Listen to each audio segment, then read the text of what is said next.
Welcome to the 2016 LOLA annual membership meeting. Appreciate everyone coming.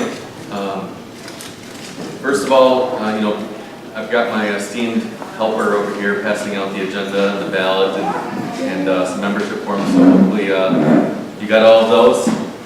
But more importantly, look at the agenda. We have some guest speakers tonight. James from PLM, who's handling our weed treatment, and Mr. Chris Barnett, our township supervisor, to make some announcements of what's going on into the community. This meeting is for you, and so please ask questions, and we want your feedback. So when our guest speakers are presenting, there's some time at the end for them to ask questions, but when our directors come up and do their updates on their their specific points, feel free to interrupt, ask questions. Like I said, this meeting is for you. So, Jerry just pointed out a very interesting point tonight, that this is the 40th year for LOLA. So, pretty exciting to have an establishment around for 40 years.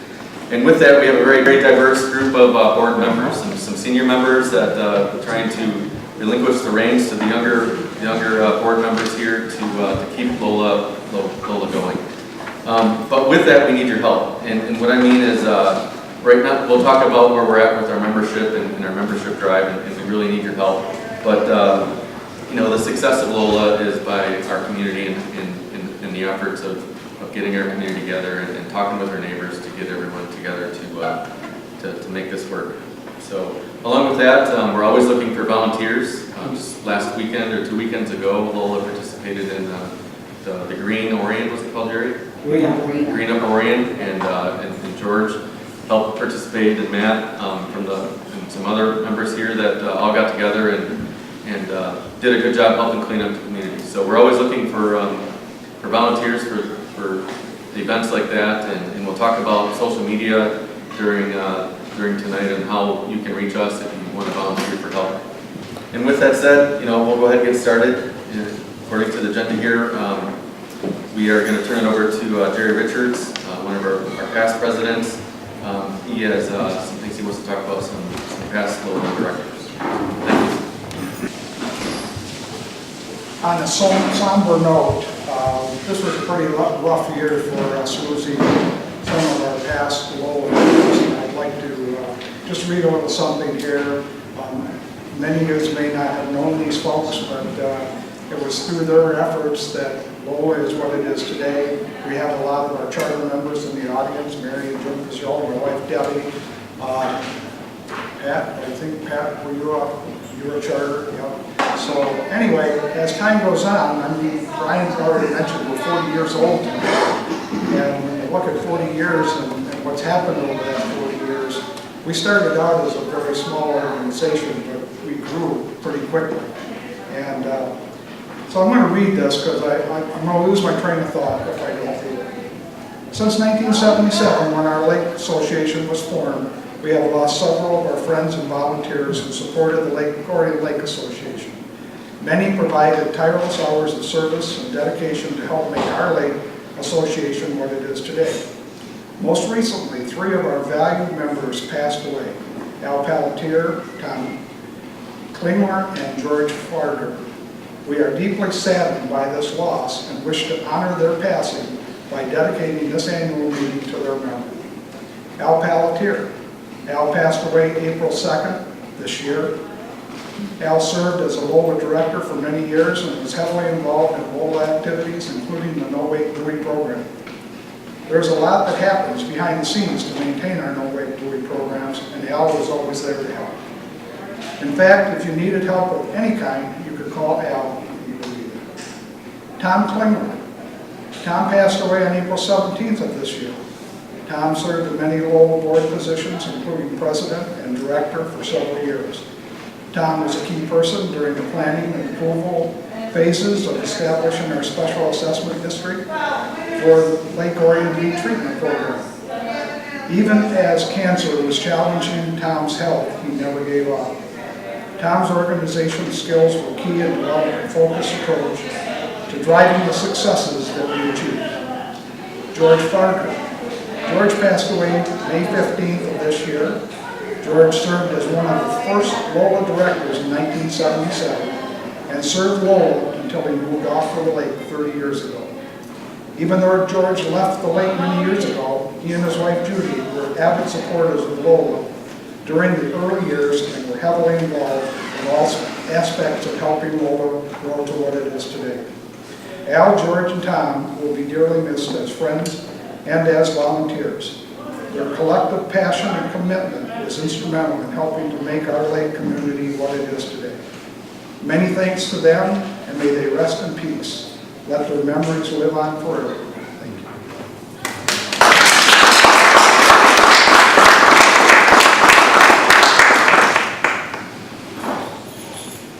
So at this point, according to our agenda, we're going to, and this is James, and he's from our PLM, and they provide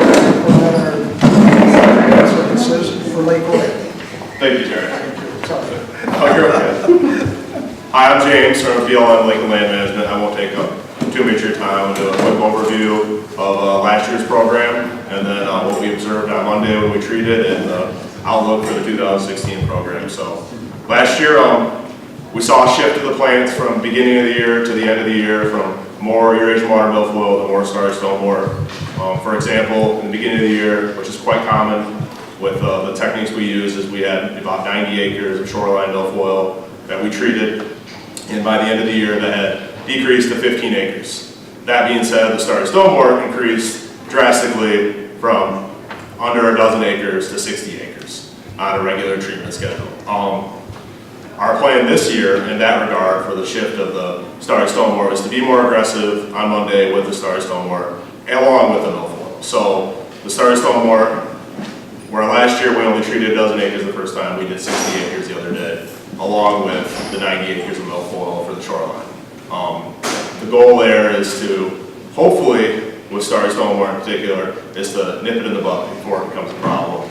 That being said, it's a hard thing to control, probably the hardest thing to control compared to milfoil. So we'll see how that goes. We can hope for the best, and we have to just be diligent about how we go about it and keep treating the starry stone water as aggressive as possible so it doesn't get as bad or spread even more. So like I said, observed on Monday, another was the algae. I don't know if anyone lives in some of the bays that are pretty shored up with algae right now. That tends to happen when we get these warm algae, these warm spans. It hadn't been warm. We had 30 degrees 10 days ago, and then it warmed right up to 80. And the water temperatures are, the algae is very dependent on water temperatures. So we saw an increased amount of algae. The benefit of when we treat for starry stone water is the same products treat for algae. So we were able to treat the algae along with the starry stone water. So you should already see a decrease in algae compared to Monday. The plan this year, with the starry stone water in particular, is to use another chemical along with the copper sulfate, which is called hydrothol. There is a 1-day swim restriction that applies with that, along with the chemical we use for the Eurasian water milfoil. The hydrothol is quite abrasive to the skin, so that swim restriction is very adamantly enforced. I would be quite particular about not letting people swim in that water, where the diquat is not as, it's actually not on the label for a swim restriction, it's just the DEQ law. The plan to go forward is, this last treatment was the 90 acres of the diquat for the Eurasian water milfoil. The next treatment will be offshore treatments along with shoreline. You'll probably see about the same cover of starry stone water in the next treatment, and then usually end of June, July, it really starts to pick up.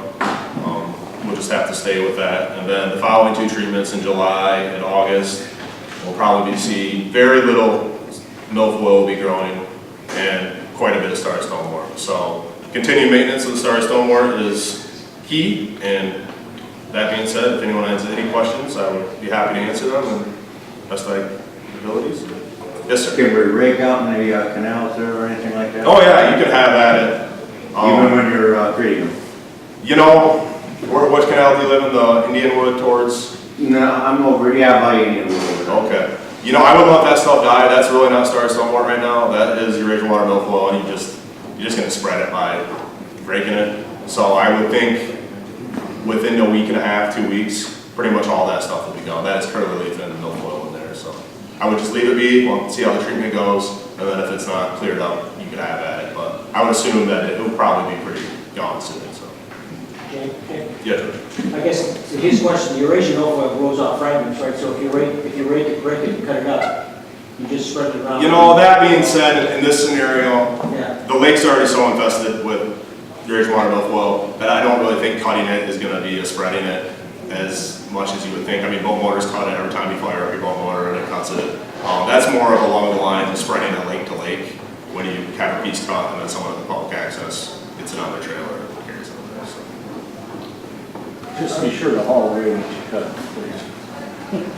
Don't haul it away. We live on the eastern shore, collect everybody's cuttings. Yeah, sure. So knowing that Star Stormwater is the real challenge for us now and probably in the future, Mm-hmm. are there any pilot programs out there or anything that they're trying some different kinds of treatments to see So, how effective they Star are? Stormwater is finally starting to get some press. At the conference this fall, or this spring in Grand Rapids, they finally had a whole day, a whole symposium just on Star Stormwater. It's the first time in my 6 years being in the industry that there's even been one presentation on Star Stormwater. So, once the chemical companies, C-Pro and the others, really start to see that it is more of a problem than they think, it will get a larger expanse. And also, once maybe the price of, say, Clipper comes down, that's a great control for Star Stormwater, but at $600 an acre, it's not really feasible to treat a lake of your size with something of that price. So there's just no way besides. So that's why the combination of the hydrothol with the copper sulfate is our new technique to use, because that's the best we've seen in control. We have Star Stormwater in like 35 to 75 lakes we treat. And the best control we get is with hydrothol mix. Ma'am, you have a question? Yeah, we didn't notice the sign that you had treated, and then our lawn got watered. Okay. Is there an issue? I would, in all my years of doing this, I know I look like a young man, but I've never seen anyone's lawn die from, the concentration that would be needed from your intake to come would be so great that I can't imagine that it would be an issue. So I wouldn't worry about it. Okay. Maybe in a hot summer time, when if it was really dry out and you'd done it, that maybe, but not in this scenario right now. So. George, do you have another one? I was just saying, if people have, or if some of their neighbors have issues, like we had last week, or somebody called up and said, I have this, do they contact you, or do you prefer they contact us and then we contact you? You can happily call. I know we have some issues with the postings. Certain people don't like signs put on their trees or on their deck, and that's not a problem. If that really is something you don't want done, call us and we'll make a note of the address and we'll be sure to stake it with a metal rod rather than posting the tree. Sir. Would you say it's been very successful so far, the program? I would say it's seasonal success at this rate, especially with the Star Stormwater. The long-term control, especially with Star Stormwater, there isn't a systemic, it's because it's a macroalgae, there really isn't a way to kill it from the root up. So it's about maintenance, unfortunately. I always use the phrase management, not eradication. Unfortunately, we can't eradicate it. There's just no way. So I would say yes, it's a success. Continued maintenance and continued use of the program is going to be necessary to keep the lake at current levels. If not, it'll just get worse again. Yeah, right. As far as this stormwater being a maintenance problem, do you think once a month is enough of an interval to attack this, or are you going to be able to do spot treatments? I have suggested to Steve let's doing some spot treatments in some of the more problematic areas. I don't know where it would be on the north corner, one of the coves I do, the shorter Star Stormwater, and I would think every 3 weeks or every 2 weeks would be needed. There's a restriction from the DEQ, we can only do it once every 2 weeks with hydrothol. So I would think that in the problematic Star Stormwater areas, which are quite vast, we should adjust the program. I think we'll see what the effects of the first treatment are. I do believe that being a little bit more aggressive in the spring, we'll have a better control of it through June into July, so. Can you talk just a little bit about the survey you do of the lake as a whole before you start the treatment program? So when we surveyed last fall, you would see so we go around and we do what's called an AVIS survey. It's an aquatic vegetation assessment survey, and you rate the diversity of the plants from the natives to the invasives, and then you come up with a score of what the density of plant cover is throughout the lake. And Lake Orion in general, even without the invasives, would score quite high, and in the hundreds, and where most lakes would probably score in the 50s. That being said, when you do that survey, it's often hard to plan for the following year. So about 2 weeks ago, before we did the first treatment, I came out and just did a brief glance at some of the problem areas, that channel from the Indian River, from the river there, and then some of the problematic starry stonewort areas, just to get a gauge on where the milfoil's at, and the starry stonewort. That being said, I could probably tell you where every bed of milfoil and every spot of starry stonewort grows just from doing it for 3 or 4 years now. The weeds grow in the same spot every year. So when you come around that bay, you know there's going to be milfoil in there. It's quite predictable, and that really helps having someone that's been doing it year after year. So me and the other applicator, Jeff, that do it, we've been spraying these shores since we were doing individuals, so we know the lake quite well. I also think it's important that you stress the fact you don't treat in areas that don't require it. Yeah, that too. So if you see me going down your shore and I turn my intake off and I'm not spraying, it's probably a good thing because you don't have any weeds there, and we're saving. I know a lot of people feel that if you don't, you're paying your SAD, and that come out of your taxes and you're paying I don't know what your assessment is, but you're $150 and you're not getting treatment. They feel that we're trying to give them the short end of the stick, but at the end of the day, our goal is the health of the lake, not the individual lake frontage that they might not have anything growing. So if you see us doing that, it's nothing personal. It's just the way we go about business. So. Oh, George? I was going to say, when we did the SAD, was it 2 seasons ago? This will be your second year. Yeah, that was like a lake killing weed or algae if we didn't get it under control. Is your feeling at this point that we have managed to stop its progress and keep it under control? Yeah, I don't think the starry stonewort will spread much further than where it is right now. I feel that it's a variety of factors, the fact that it is getting managed and the fact that it's already in the places that it is adapted to grow. I do think that reducing the area will be difficult, but I think it is possible in the long run. Is it fair to say that lakes that have used clipper have eliminated their starry stonewort? Seasonally. Season.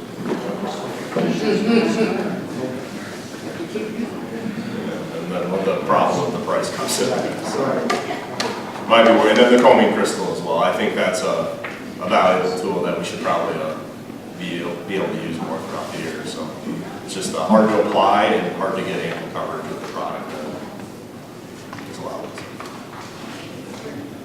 Well, thank you guys for having me, and I hope you all have a wonderful evening. Okay, thanks for giving us an update with that.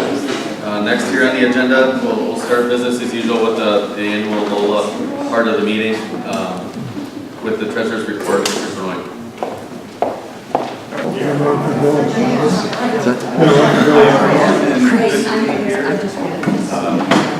To be as brief as possible because I know this is why you're here.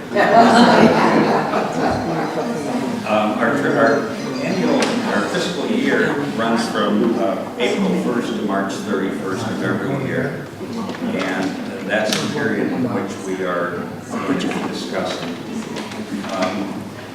The combined amounts I'm going to read to you are from both our checking account and our PayPal account, and these are combined just for the purpose of simplicity. We had a beginning balance, April 1 of 2015, of $795.24. We had an ending balance, April 1st Or March 31st of 2016 of $5,983.50. That was our income for the period. Our income is broken down in primarily three sources. We have membership from our dues. That was $2,388.56 for the fiscal year. We had fundraisers, and the big fundraiser was a cook-off, and the guys did a great job, and they grossed $2,805 for the Lake Association. And we had donations in the amount of $790 for this fiscal period. And thank you, George, for your donation for the Phragmites. And this income is extremely important. Membership only provides basically our bare existence. We need fundraising, we need donations in order to maintain our viability. Our expenses. We had a total expense of $4,836.74 for that fiscal period. And I'll break our cost down real quickly. Liability insurance at $1,354. LOLA programs, buoys, installation, water quality, boating inspections, public access cleanups in the amount of $1,190. Membership, general and administrative costs, newsletter subscriptions, postage, and so on, at $938.64. And our cost for our fundraising and special events, Dragging on the Lake, Lighted Boat Parade, and the cook-off, those expenses were about $1,229. That's basically where our LOLA money has gone for the year. And that leaves us a total balance as of March 31st of $1,942. We're starting off much better this year than we did last year, and it's because of a lot of effort of people, primarily in the fundraising and in donations. And again, membership is key in this small budget that we have. Are there any questions? What's the compensation for board directors or officers? Well, that's why we stay on, because it's immense. It's called volunteerism. And a lot of people spend a lot of time doing this, but it's for our community, it's for our lake. So it's not always a thankless job, because hopefully not only we, but our kids will benefit from it in the future. So I hope that answers your question. Our next, if there are no other questions, George Henley is going to report both for membership and water quality. Thank you. He is. I think Brian's going to help me on it, but I monitor the inbound memberships, and we are currently at about 80 for this year. It's basically coming over the last 6 to 8 weeks. In a good year, since we're a voluntary association, you don't get 800 people, but we usually are in the area of 170. So time for your speech. Yeah. Thanks for teeing it up. I kind of mentioned this in the introductory to the meeting is, LOLA is only as good as its members. We're at, thanks to you guys that have chipped in today, we're close to 80. We're about half of where we usually are on average. I'd love to be able to get 300, 400 members strong. It's $20, and $20 goes a long way. And just to think in terms of, Richard just talked about our liability insurance. We need 65 members at $20 a piece just to cover our liability insurance. That's not to do anything with the buoys. That's not to do anything with our Lighted Boat Parade or any other activities that we do. We need at least 65 members strong just to cover our costs to operate as an organization. So I urge every one of you to talk to your neighbors and send them to our webpage, which is lolainfo.org.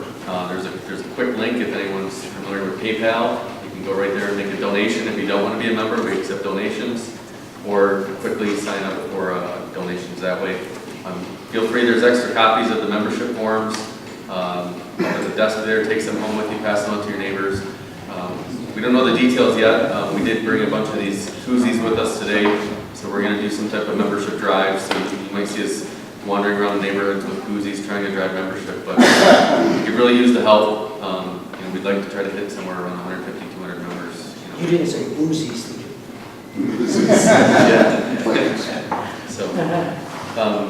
Yeah. So please just help out where you can, especially on the membership side.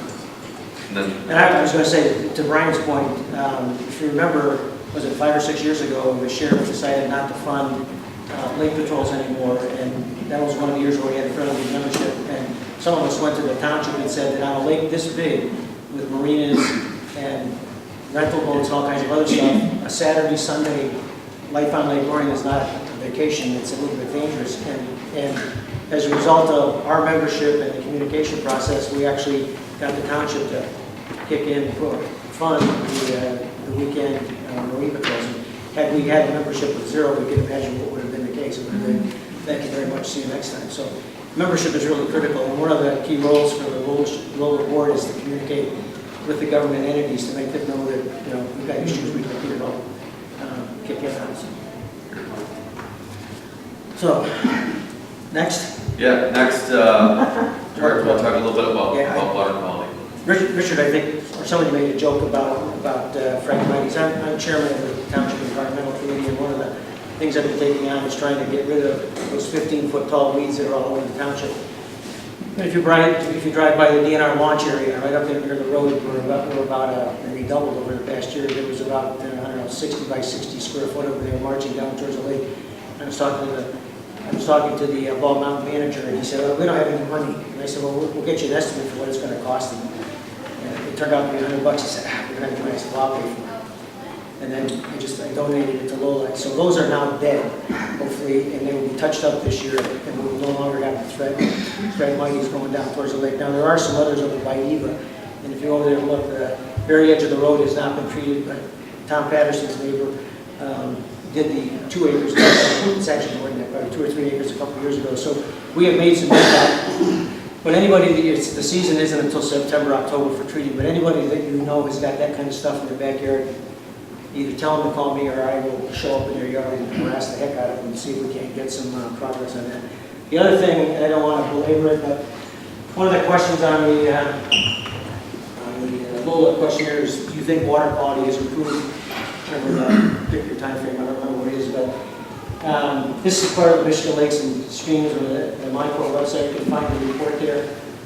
We monitor water clarity, chlorophyll levels, and phosphorus levels on an ongoing basis. We have the standard is phosphorus is twice a year, chlorophyll is once a month over the summer, and clarity is basically weekly. Lakes are classified as pristine, deep water, cold, high oxygen, low plant life, as the things that we look for. Down at the other end is more like a swamp. There's a thing called hypertrophic, which is basically a swamp. In the middle is mesotrophic, and Lake Orion is consistently, at least as long as I've been here, being in this category at the height of it. So we have a very high quality lake, and I think we work pretty hard to make sure that happens, given all the recreational stuff that happens on it. The data down here, I threw it together quick, and I saved a piece from the previous meeting, but the blue is the 2015 readings. The green star is the average for the previous 4 years, 2010 to 2014, and you can see that basically there's a little bit of movement in clarity, a little bit of movement in chlorophyll, which is basically the plant content in the water, and a little bit of movement in the phosphorus, which is basically the nutrients that cause the plants to grow. But we basically have been fairly stable in the last 5 years, so we are in fact protecting the lake at a very high level, which is a congratulations to us. It's really good. And you can see that I left 2011 on here as a standalone just because I couldn't get the tape off the chart. But you can see that there is some movement, but basically it's in a very, very narrow range. And so we have done a pretty good job, I think, not we, but us, have done a pretty good job of protecting. So you can look this up online and you can get the historic reports and that kind of stuff, and it gives you a pretty good perspective. Jerry, safety. Thanks, sir.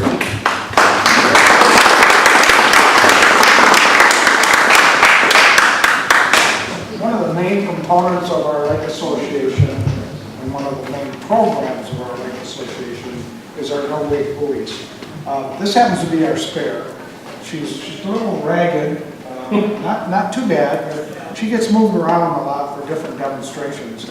And so Jerry, how old is that one? this one is 3 years old.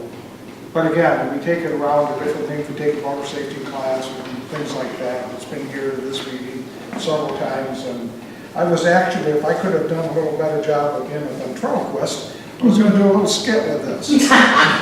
But I'm not very good at being a ventriloquist. So anyway, the point I really would like to make is that our Lake Association pays for and maintains 17 of these no-wake buoys.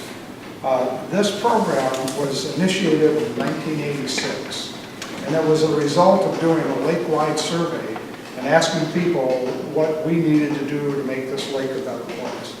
And they said, we need something to mark our no-wake areas because people just don't respect the no-wake areas they blast through. Well, I gotta tell you, even with no-wake buoys out there, some people don't know what a no-wake buoy is. So, and that's why it's so important for the boater safety classes.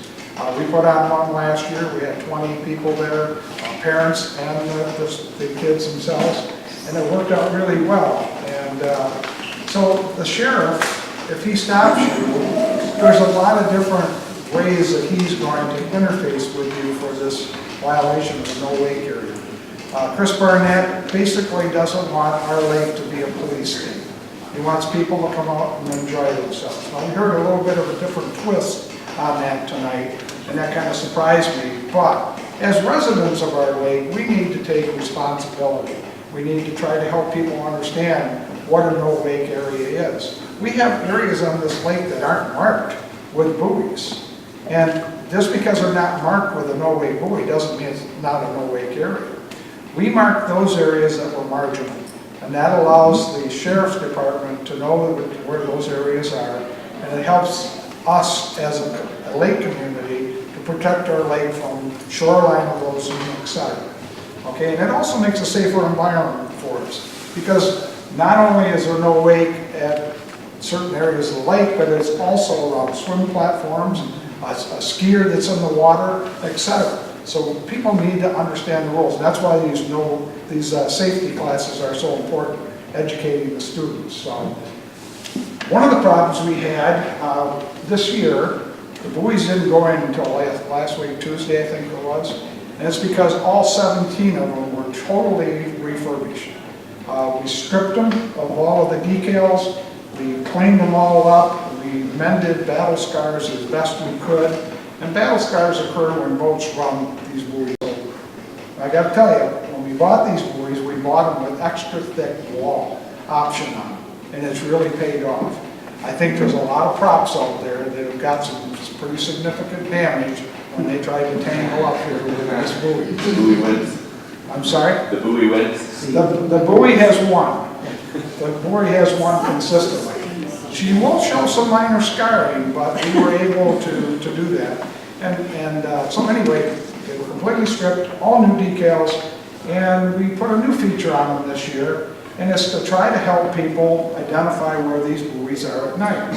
So we have a solar light on top of them, and this has been described by 2 different people at 2 different times to me that say it looks like somebody's out in the lake in a kayak and they got one of those headlights. Oh my God. Now, when you think about that, hopefully that boat still doesn't run this buoy over. Now, if they finally determine that it really is a buoy and they still have the sport of running a buoy over, hopefully they don't run the kayaker over with the headlight. So anyway, it's really important. We take a lot of pride in these. This was a major rebuild this year for us. It took well over a week of effort, but I think it was worthwhile. If you've been on the water, you've seen them. They all look fresh. They all look new. They aren't new, but they look new. And if you see somebody that's running one over, give them a shout. Just say, hey, you don't have to be mean about it. Some people are partying, they don't even see it, and that kind of thing, but just give them a shout. Debbie gets mad at me, she says, you are not the police on this lake. But because we do this, I take personal responsibility for it. So most of our buoys are marked. You'll find other buoys on the lake that are not ours. The boat club has just recently put some up. So you're going to see them in different spots around the lake. Look for our markings. Now I have to tell you, when we launched, I had some old labels on them, had them made up a few years ago. And we put them in the water and the label washed right off. So we're going to replace those. But anyway, any questions on our wake buoys? What does a new one cost? A new buoy? A new buoy, for like this one with the decals, is about $200. To put new decals on it, it was $35 a buoy. And endless hours of scraping and getting the goo off of them from the old. Jerry, that's buoy alone, right? That's not anchor and chain and everything else. Oh, that's just the buoy. That's why I asked. The buoy itself is $200. We put mostly all new chains on them this year as well. So our anchor chains from tug, they wear out, so we replace several hundred feet of chain. Yes, sir. Is there some kind of a hard plastic spray coating you can put on those things to protect them? The tape? This is pretty hard. The decal even is pretty hard. I can tell you that 'cause I scraped them off.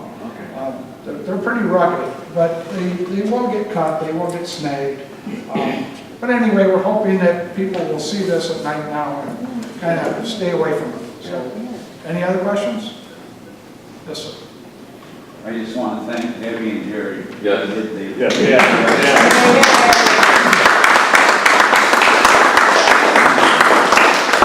I heard Jerry was a supervisor, so he If you want to have fun, try and put decals on a buoy with your wife, because these are wraparounds, and we all have different ideas as well.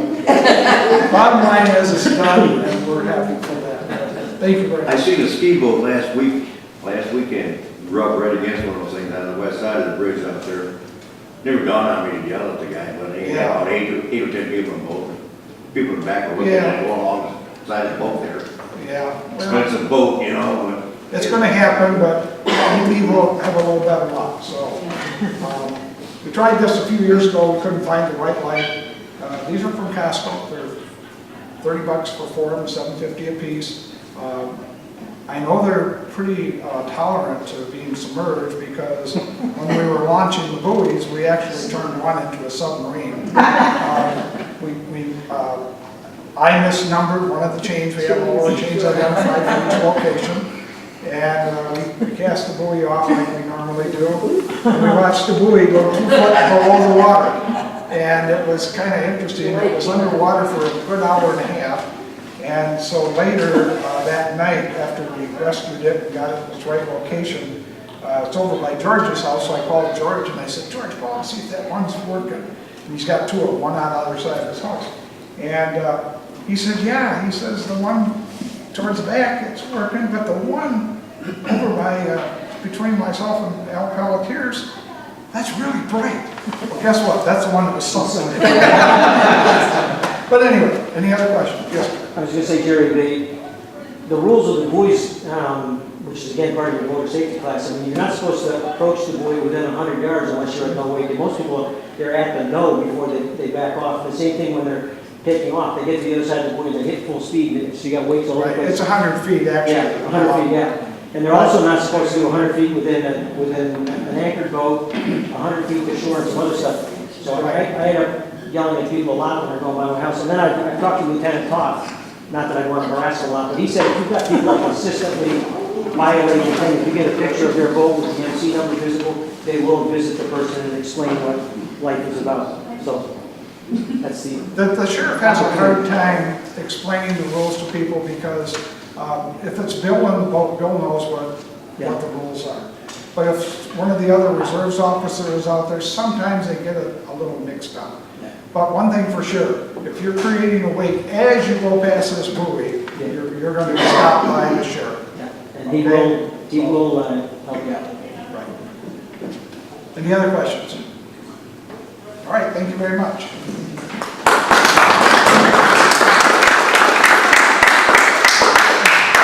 Thank you, Debbie.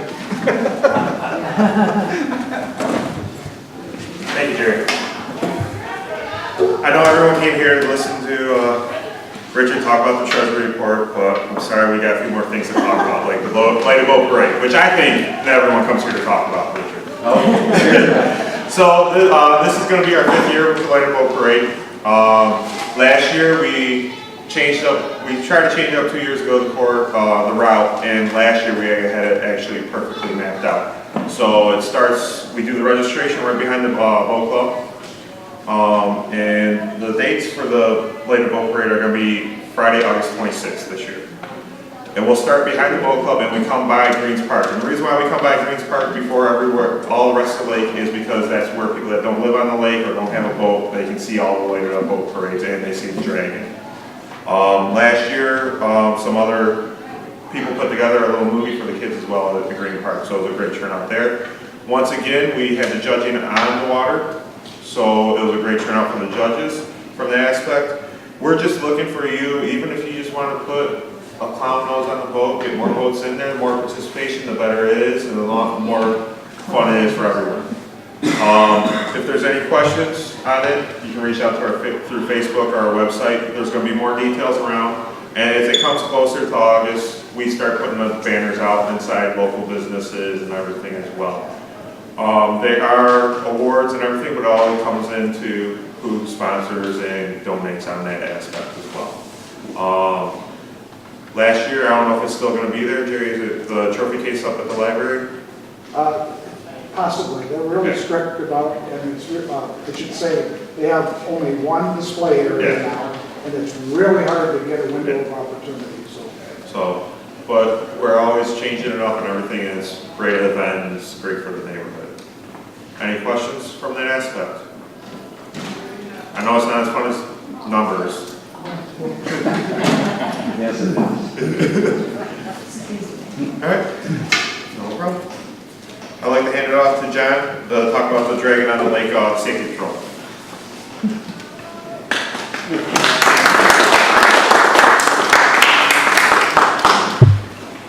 How many of you have been out to see the races for Dragon on the Lake? Okay, 90% of you. You've probably seen our boats out there that say Lola on the side, and we're there to protect the people that are paddling. We're there to make sure boats stay away from the area and to keep the wakes down, things like that, because we want the races to be fun and safe. So what Lola does is provides that safety barrier for those paddlers. And what I've been doing for the last couple of years is getting people to sign up to do a 2-hour stint to just go back and forth, make sure people are behind the buoys for that's set up for the race course. And so if any of you would like to help out, it's a 2-hour stint from 9 until 4 on Saturday and Sunday. So I have a number of people from last year who are going to do it again, but I'm always looking for new people so that we're not always depending upon the same people every year. It's nothing hard, nothing difficult. It's usually a pretty relaxing day. If you want boredom, do it in the early morning. If you want excitement, do it at the end when the finale are happening there. So see me afterward, and I'll get your name and number, and we'll put you on the list, okay? Thanks.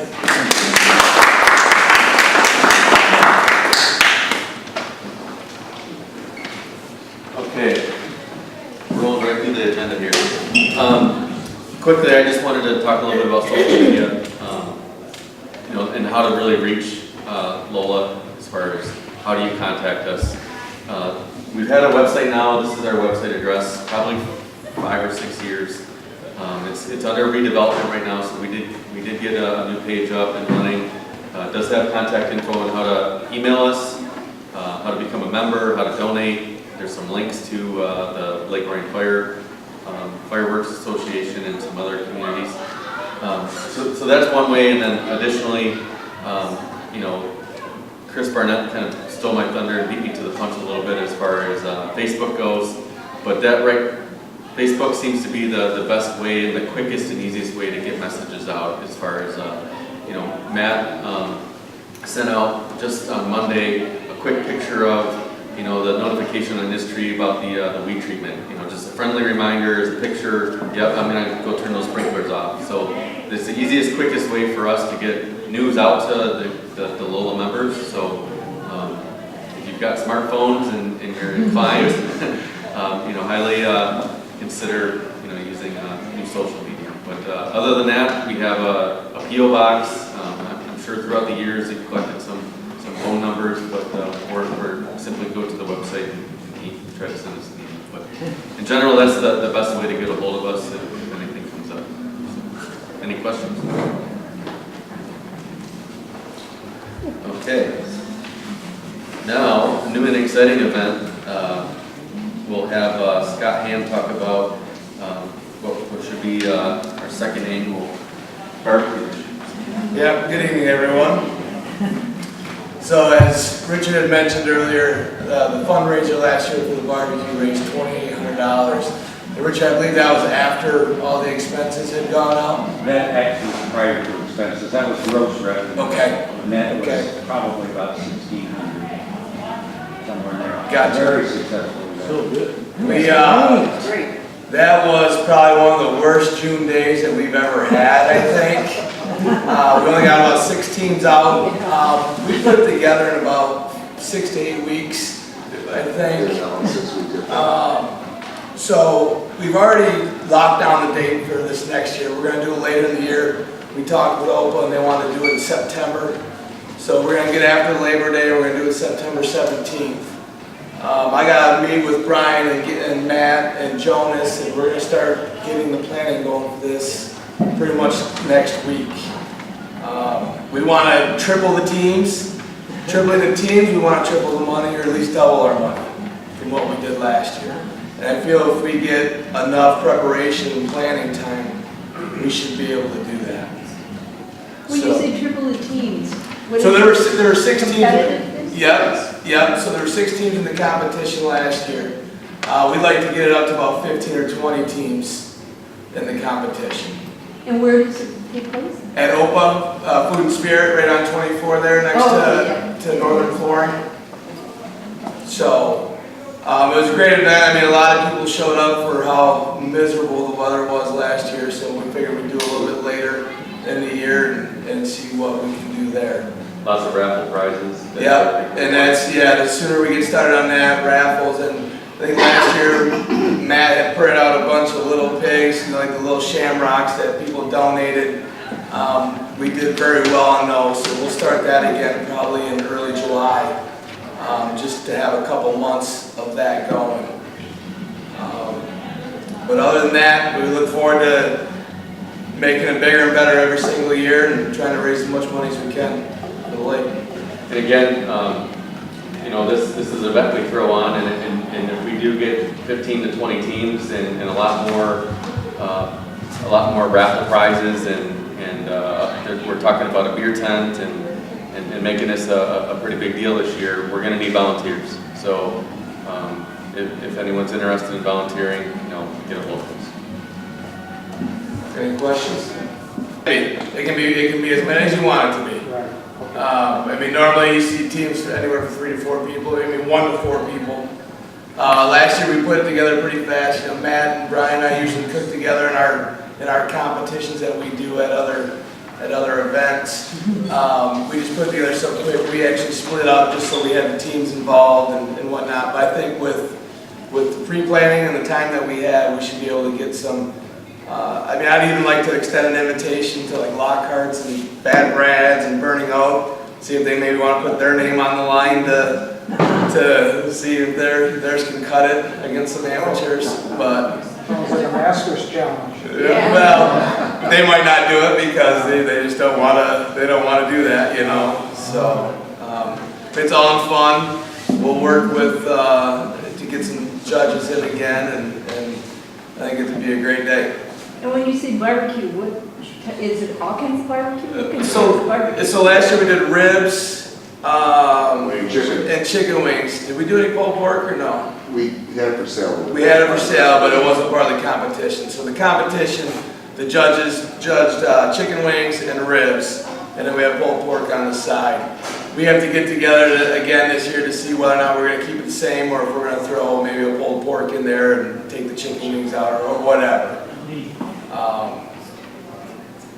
But again, it's a great event. It does well, and I think we can make it bigger and better. Scott, can you walk them through like how the food wise, how people were able to participate in the food? Or the people that didn't don't know? Yeah, so once all the food was turned in for judging, there was a table with tickets where you buy tickets, and then you can walk around to each of the contestants' table, and they had their ribs and their chicken wings out, and if whatever looked good to you, you'd hand them a ticket. So whatever money was going into the table for the tickets was going into for the fundraiser, and then you just walked around with tickets and handed it, and you just take a rib bone or a chicken wing from the table that These teams are setting up the night before and cooking all night. Well, we set up that we got up there about 4:30 in the morning, Saturday morning. It was pouring rain, and we were pretty skeptical about how that day was going to go. So luckily we had that big tent, and I think we'll probably do that again this year. I mean, rain or shine. So it all depends on what we're cooking too. So if it's something that's going to take longer, then we'll be there longer. Any other questions? Thank you. All of you should have gotten one of these when you walked in, election of officers for the 2016 season. I'll try to introduce those who are here. Running for president is Matt Cates, if you'll stand up. And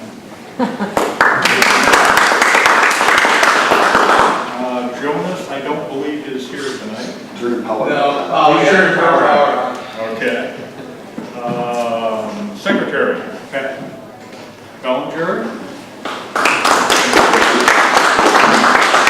And of course, everybody knows Richard. Richard? For 2 years, Tom Patterson. Jerry Richards, which everybody knows. And myself, John Strain. Nico, stand up in the back. As you can see from the ballot, we have 2 openings that we're looking to fill. Like everybody's schedule, everybody's busy, and so we need to have at least 5 people to get a quorum so we can make decisions and progress with the work of Lola. So I guess I'd like to open up the ballots to... One quick comment, I must have printed out the wrong ballot, sorry Scott.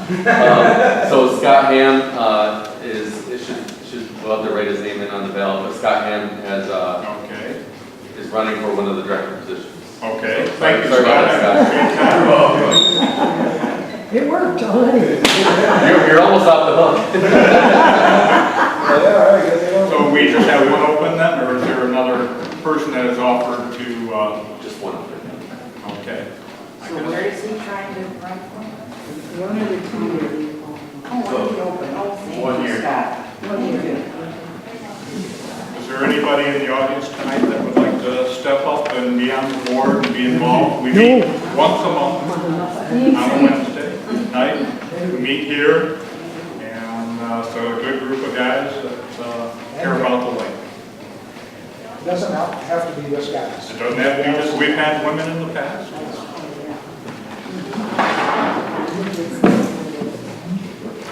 Okay, I guess I'll close the nominating. We'll just keep one opening and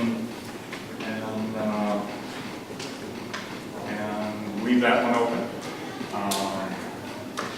Can I get a motion to? Okay, so the second. Second. All those in favor of nominating the listed people and on the ballot, say aye. Aye. All opposed? Nobody. Thank you very much. It will be a second year for the members of the board. Appreciate their hard work and dedication. We're always working for you guys. We have a wonderful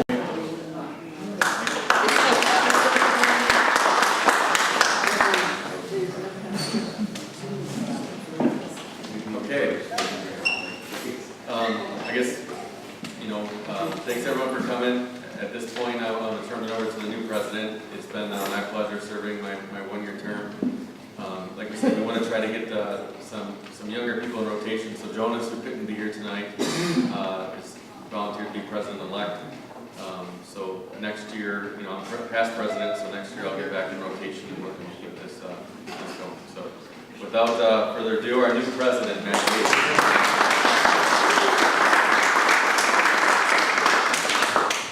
So I really don't have anything to say.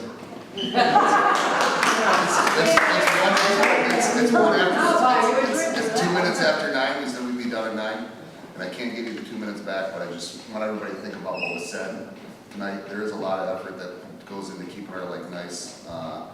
We did well last year in raising some more funds. There's things we want to do on the lake that we can't do because of the money that we have. We're going to do as much as we can for fundraising. We appreciate any help that anybody can provide, neighbors, yourself. Members are key to keeping it going. And I look forward to continuing to work with this group. And thank everyone for their time.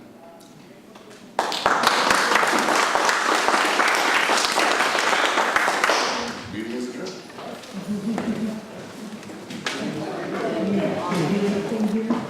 Put the chair at the table back. We don't have to. Sure. Get me one. Take a couple more coffees if you want. Hey, John. Somebody said, he didn't have enough of everything. Are you going over there? Hey, John. Yeah. We don't have to reorganize anything. Oh, we don't? We don't? $50 a ticket. Oh, okay. How you doing? Wait with Debbie and talk. What do you want to do?